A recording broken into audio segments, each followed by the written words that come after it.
మా latest videos కోసం మా ఈ తెలుగు న్యూస్ ఛానల్ సబ్స్క్రైబ్ చేసి గంట సింబల్ యాక్టివేట్ చేసుకోండి. రేపు శనివారం రోహిణి నక్షత్రంతో కలిసి వచ్చింది కాబట్టి ఈరోజు రహస్యంగా బీరువాలో ఇది పెడితే చాలు, రాత్రికి రాత్రే మీ బీరువా మొత్తం డబ్బుతో నిండిపోతుంది. వద్దన్నా ధనం వస్తుంది. ఆర్థిక సమస్యలన్నీ కూడా పోతాయి. ఆర్థికంగా మంచి వృద్ధి కలుగుతుంది. కష్టాలన్నీ పోయి మంచి వృద్ధిలోనికి వస్తారు. లక్ష్మీదేవి అనుగ్రహం కూడా కలుగుతుందని పెద్దలు చెప్తూ ఉన్నారు.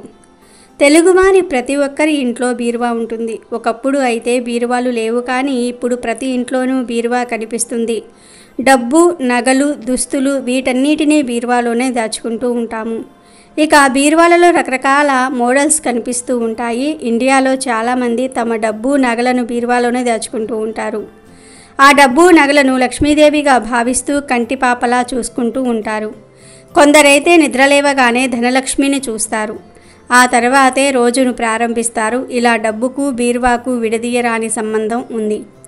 లక్ష్మీదేవి స్థానమైన బీరువాను కూడా క్లీన్గా ఉంచుకోవాలి, లేదంటే ఆ తల్లికి కోపం వచ్చి ఇంటి నుంచి వెళ్ళిపోతుంది. ఇంకొక విషయం ఏమిటి అంటే బీరువాకి అద్దం ఉండకూడదు. అలాగే లక్ష్మీదేవి అమ్మవారు నివాసం ఉండే బీరువాకు అద్దం కానీ, బీరువాపై బరువు కానీ ఉంచితే అమ్మకు బరువుగా అనిపించి ఆగ్రహిస్తుంది. ఆ ఇంటి నుంచి వెళ్ళిపోతుంది. అద్దం ఉన్న బీరువా ఇంట్లో పెట్టుకోవటం వల్ల ఆర్థిక ఇబ్బందులు ఎదురవుతాయి. ఎందుకంటే ఆ అద్దం ఉన్న చోటికి వచ్చి అలంకరించుకుంటూ ఉంటే అమ్మవారికి కోపం వస్తుంది. తనను పట్టించుకోకుండా అద్దం అలంకరణలో మునిగి తేలుతున్నారని అమ్మ భావిస్తే బీరువా ఖాళీ అయిపోతుందని పండితులు చెప్తూ ఉన్నారు. అందుకే అలా అద్దం అమర్చి ఉన్న బీరువాలను ఇంట్లో పెట్టుకోకూడదు అని వాస్తు నిపుణులు చెప్తూ ఉన్నారు. అయితే ప్రత్యేకించి శనివారం రోజు బీరువాలో ఈ వస్తువును పెడితే చాలు, రాత్రికి రాత్రే మీ బీరువా మొత్తం ధనంతో నిండిపోతుంది. మీ జాతకం అద్భుతంగా మారిపోతుందని శాస్త్ర పండితులు చెప్తూ ఉన్నారు. మరి ఇంతకీ శనివారం రోజు బీరువాలో ఏం పెట్టాలి అనే విషయాన్ని ఇప్పుడు మనం ఈ వీడియోలో వివరంగా తెలుసుకుందాం. అంతకన్నా ముందు సంసారం అంటే ఏమిటో తెలిపే ఒక పురాణ కథను విందాం. ఫ్రెండ్స్, ఈ కథను చివరి వరకు వినండి. ఎక్కడా కూడా స్కిప్ చేయొద్దు. ఈ కథ భలే ఉంటుంది. ఒకసారి ధృతరాష్ట్ర మహారాజు విదురుడితో ఈ సంసారాన్ని ఎలా అధిగమించాలి అని అడుగుతాడు. అప్పుడు విదురుడు, మహారాజా, నేను ఈ సంసారమును ఎలా అధిగమించాలో పెద్దల వలన విని ఉన్నాను. అది నీకు వివరిస్తాను, శ్రద్ధగా విను అని ఇలా చెప్పసాగాడు. పూర్వం దుర్గమైన అడవిలో ఒక బ్రాహ్మణుడు వెళ్తూ ఉన్నాడు. అనుకోకుండా పులులు, సింహాలు, ఏనుగులు మొదలైన అడవి జంతువులు అతడిని చూసి వెంటాడాయి. దాంతో ఆ బ్రాహ్మణుడు ప్రాణభయంతో అడ్డదారిలో పరిగెడుతూ ఉండగా ఆ క్రూర జంతువులు అతడిని వదిలి వెళ్ళిపోయాయి. కానీ ఇంతలో ఒక దొంగల గుంపు అతడిని అడ్డగించింది. ఆ బ్రాహ్మణుడు ప్రాణభయంతో కాళ్ళు గజగజ వణుకుతూ ఉండగా చలనరహితంగా నిలబడ్డాడు. చుట్టూ చూసి తనను రక్షించడానికి ఎవ్వరూ లేనందున వెనక్కి తిరిగి పారిపోసాగాడు. వెనుక నుండి దొంగలు, ముందు నుండి క్రూర జంతువులు. ఎంత పరిగెడినా అడవికి అంతు దొరకటం లేదు. ఇంతలో భయంకర ఆకారంతో ఉన్న ఒక స్త్రీ అతడిని కౌగిలించుకుంది. అతడిలో భయం ఇనుమడించింది. వెనుక నుండి 6 తలలు కలిగిన ఏనుగులను చూశాడు.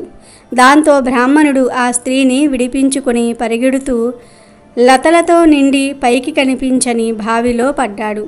పడుతూ పడుతూ బలమైన తీగను ఒక దానిని పట్టుకుని తలకిందులుగా వేలాడసాగాడు. కిందికి చూడగా ఒక పెద్ద పాము నాలుకలు భయంకరంగా చూస్తూ అతడి వైపు రాసాగింది. పైకి చూడగా 6 తలలు 12 కాళ్లతో ఒక ఏనుగు బావి చెంత ఉన్న ఒక చెట్టు వద్దకు వచ్చింది. ఆ చెట్టు చిత్ర విచిత్ర రంగులతో వెలిగిపోతుంది. తుమ్మెదలు ఆ చెట్టులోని మకరందం తాగుతున్నాయి. కానీ నల్లని, తెల్లని ఎలుకలు ఆ చెట్టు మొదలును కొరుకుతూ ఉన్నాయి. ఆ చెట్ల పూల నుండి బొట్టు బొట్టుగా మధువు ఆ బ్రాహ్మణుడి నోట్లో పడుతూ ఉంటే అతడు దానిని త్రాగి ఆనందిస్తున్నాడు. ఆ మధువు ఎంత త్రాగినా తృప్తి తీరక తాను ఉన్న దుస్థితిని మరిచి ఆనందిస్తున్నాడు.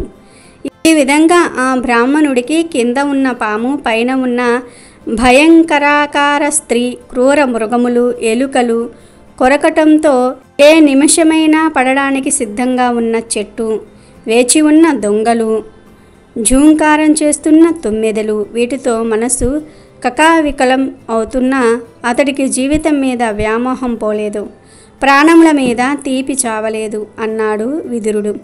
అప్పుడు ధృతరాష్ట్రుడు, విదురా, ఈ కథ నాకు అర్థం కాలేదు, వివరంగా చెప్పు అన్నాడు. అప్పుడు విదురుడు, మహారాజా, ఈ ప్రపంచంలో పెద్దలు మనుషులకు సన్మార్గ బోధన చేయడానికి ఈ కథ చెప్తారు. ఈ కథ మన జీవితం లాంటిది.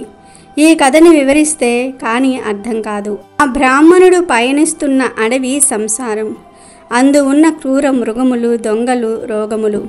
భయంకరాకారంలో పయనిస్తున్న స్త్రీ ముసలితనము, 5 తలలు ఏనుగు, పంచేంద్రియాలు, బావిలో ఉన్న పాము యమధర్మరాజు.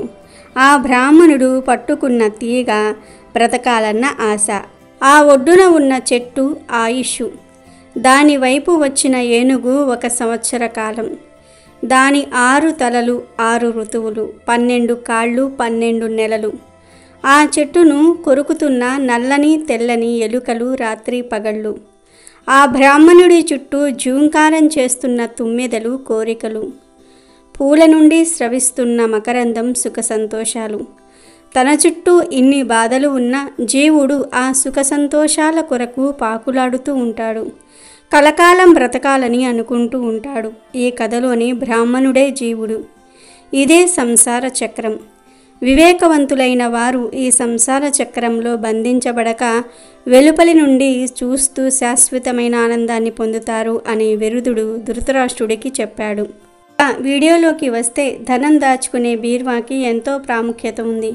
ప్రత్యేకించి రోహిణీ నక్షత్రంతో కలిసి వచ్చిన శనివారం రోజు మీరు డబ్బు దాచుకునే బీరువాలో 1 కస్తూరి కాయను తెచ్చిపెట్టుకుంటే విపరీతంగా ధనం మీ బీరువా వైపు ఆకర్షింపబడుతుంది. కస్తూరి కాయ చాలా అరుదుగా దొరుకుతుంది. మీరు కస్తూరి కాయను కొనుక్కునేటప్పుడు ఒరిజినల్దా కాదా అని చెక్ చేసి తీసుకోండి. మరి ఒరిజినలా డూప్లికేటా అని ఎలా తెలుసుకోవాలంటే, ఒరిజినల్ది అయితే కస్తూరి కాయ మీద నీళ్లు పోస్తే మంచి సువాసన వస్తుంది. స్మెల్ ఏమీ రాకపోతే అది డూప్లికేట్ అని అర్థం చేసుకోవాలి.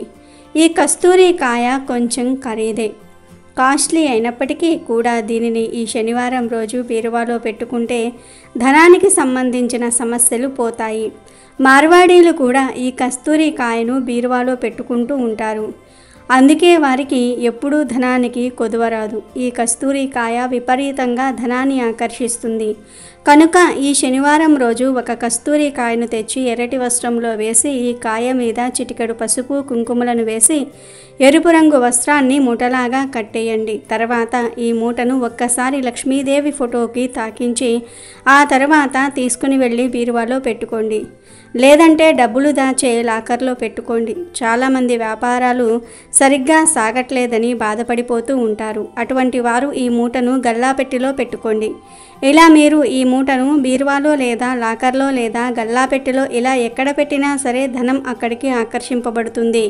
1 రోజులోనే మీరు ఖచ్చితమైన రిజల్ట్ను చూడగలుగుతారు. కాబట్టి ఈ శనివారం రోజు ప్రతి ఒక్కరూ కూడా ఈ పరిహారాన్ని చేసి ధనాన్ని ఆకర్షించండి. అమెజాన్లో బెస్ట్ డిస్కౌంట్స్ కోసం వీడియో డిస్క్రిప్షన్లో లింకు ఉంది, చూడండి. అలాగే మా టెలిగ్రామ్ ఛానల్ సబ్స్క్రైబ్ చేసుకోండి.